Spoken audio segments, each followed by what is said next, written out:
Okay, now for the meat into the marinade.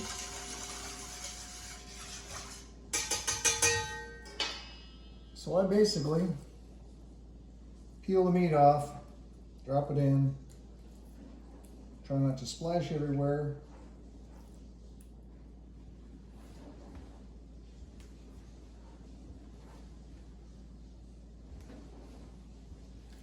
All right, just do a handful. You can throw it in there and then break it up with your hands. It doesn't really matter. I just like to get marinade on all sides of the meat initially. Stir it around in there a little bit. That soy sauce I used was very chocolatey looking. Normally it doesn't look like that. I must have got the bottom of the barrel with all the sediments and stuff in it, but it's just fine. It smells really good. All right, so I take this meat out. Don't worry too much about draining it. I'll do that before I put it onto the dehydrator trays. They are in the dishwasher right now because, like I said, it's a brand new one. So I had to wash the inside of it down. It is stainless, but the instruction said wash it thoroughly because it can have, it doesn't say it does, it says it can have residual product on it from the factory and from the processing of the stainless and cutting and bending and all that. Okay.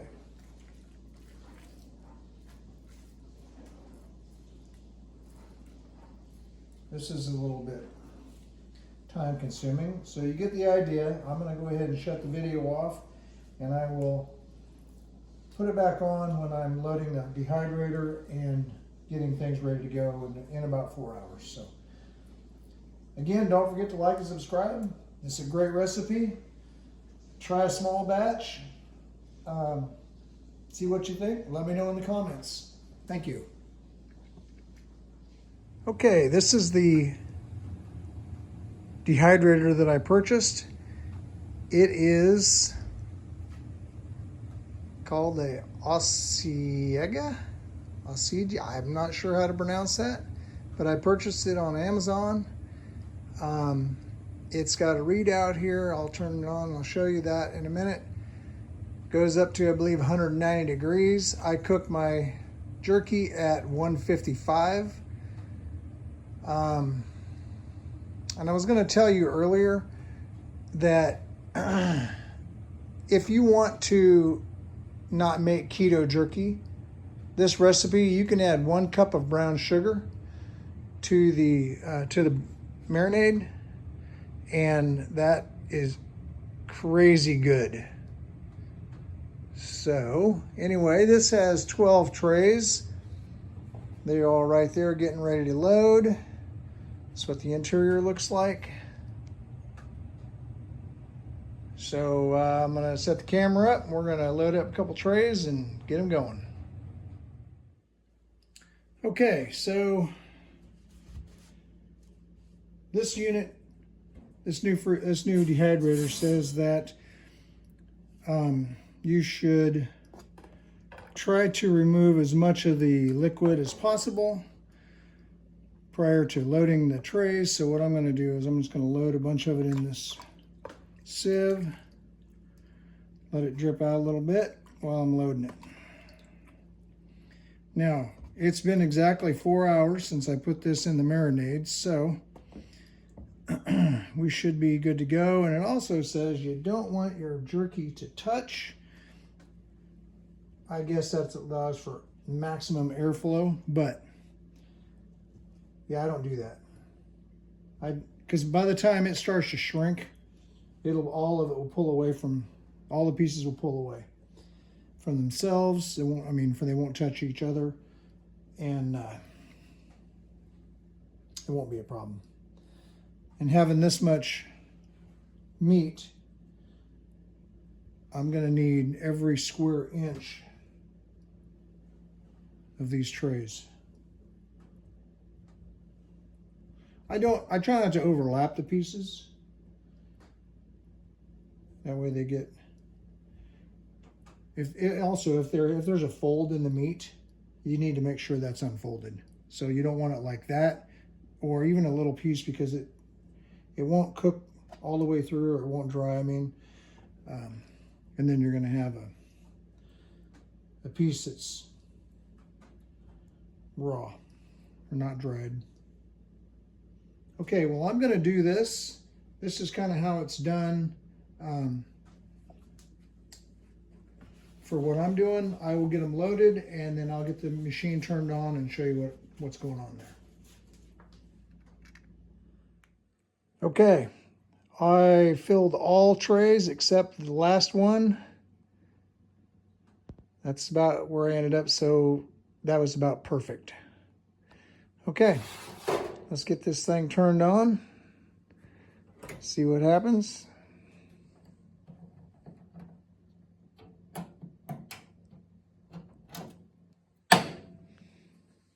Okay.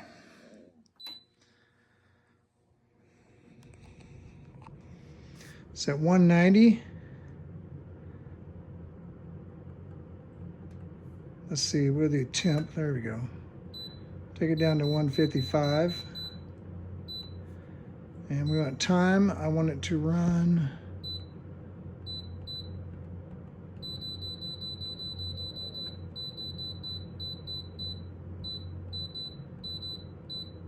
put it on 12 hours.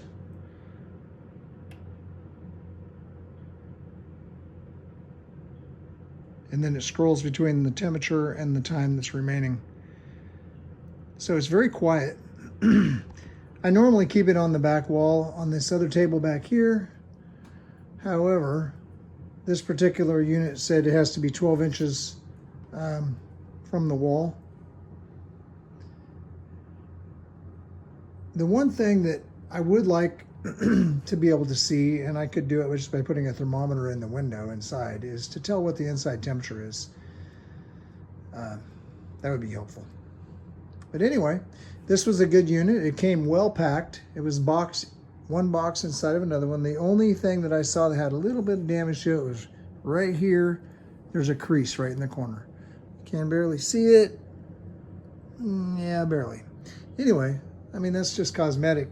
Everything else was perfect. I'm very pleased with it so far, with the way it came, the way it was shipped, and the way it looks, the features it has. So we will see, and I'll video again when we take some of the meat out. All right, we're back. It's almost 9 o'clock tonight, at night. This went in at 2 o'clock. So I'm tasting a little piece. It tastes pretty good.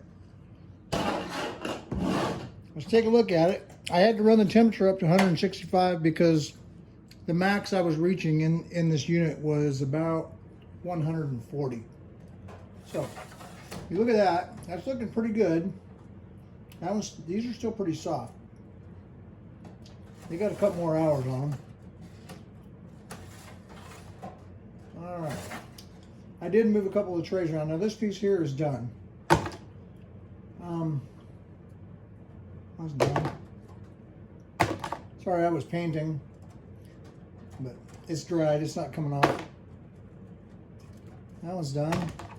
I did move some of the trays from the bottom to the top because they were obviously the heat was more in the top of the dehydrator than it was in the bottom.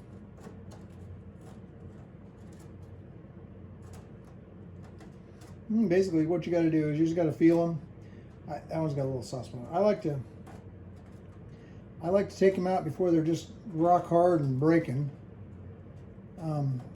It gives you a more enjoyable chew when you're gnawing on a piece of jerky that's not cracking and busting in your mouth. So this was one that came off of the bottom, and it's still got some pretty soft. Yeah.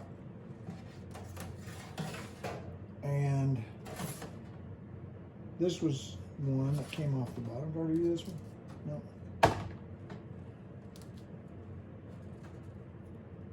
This is soft. So it's looking pretty good. Yeah, these are, you can see this one, it's still just real pliable. I'm gonna move this one up to the top. Nah, I'll move it where I took all most of the pieces off that one tray. Yeah, I don't know where that was at. Let's put that back in there. These are still pretty soft. It feels kind of cool down in the bottom of this thing. It's not getting, and then you got a tray like this. So this one came off the top from earlier. At about 4 hours, 5 hours, I moved some of the trays around. Oh yeah.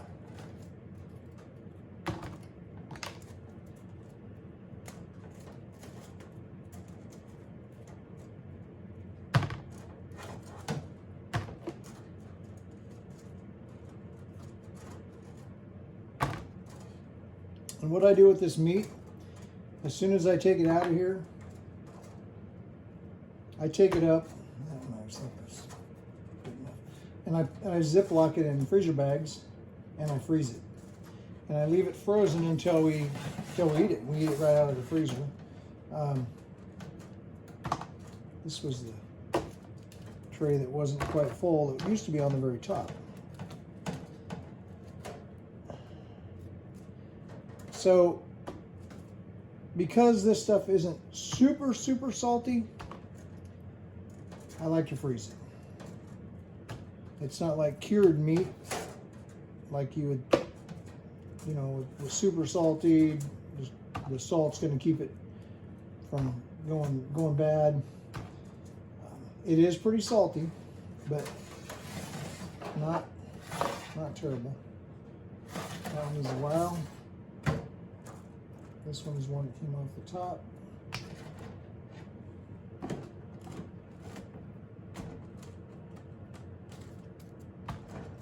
Yeah, and some of these were sliced quite a bit thinner than others. So obviously they get done sooner.